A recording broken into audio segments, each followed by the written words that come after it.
এই অবস্থায় এখানে গাড়ি রেখে চলে যাওয়া লাগছে, হয়তো দেখি কি হয়। Are you ready for it? আমার সুপ্রিয় দর্শক মণ্ডলী, সবাইকে পবিত্র ঈদ উল ফিতরের শুভেচ্ছা। এইবার ঈদ উল ফিতর 2025 করছি পোল্যান্ডের রাজধানী শহর ওয়ারশাওতে। পার্কিং পাই নাই। আমার ওয়াইফকে বললাম যে তুমি নামাজে চলে যাও, পার্কিং নাই এখানে, বিশাল বাজে অবস্থা, একদমই পার্কিং নাই। তো আপনারা দোয়া করেন জামাতের আর কয়েক মিনিট বাকি, যেন আমি ঈদের জামাতটা ধরতে পারি। ঈদ মোবারক।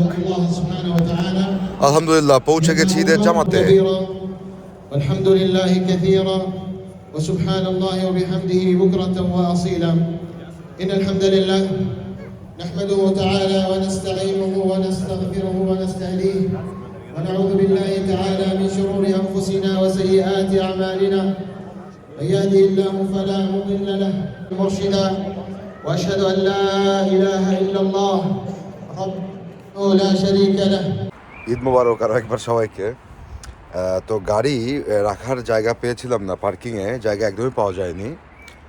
তো এই হচ্ছে অবস্থা। তো এখানে আমি আমার গাড়ি রেখে গিয়েছি এবং আমি ভাবছিলাম যে আমি দ্রুত নামাজ পড়ে চলে আসলে আমি খুতবাটাও শেষ করে আসতে পারিনি, তো অন্যরা বেরোতে পারবে না। তো সবাই গাড়ি এভাবে ব্লক করে রেখেছে রাস্তার উপরে। তো এর পেছনে আমি রেখে গিয়েছি আমার গাড়ি, যে আমি হচ্ছে এসে খুলবো। বাট দেখুন আমার গাড়ির পেছনেও, আমি সূর্যের আলোতে তাকাতে পারছি না, আমার গাড়ির পেছনেও গাড়ি রেখে গেছে।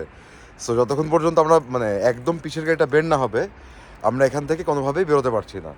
তবুও দেরি করবেন না, যারা ঈদের নামাজ পড়তে যাবেন, যারা গাড়ি নিয়ে পার্কিং করতে যাবেন, অবশ্যই আগে আগে আসবেন, নাহলে কিন্তু এরকম পার্কিং পাবেন না। খুতবা অর্ধেক রেখে চলে আসতে হবে। সবাইকে ঈদ মোবারক, ঈদের শুভেচ্ছা।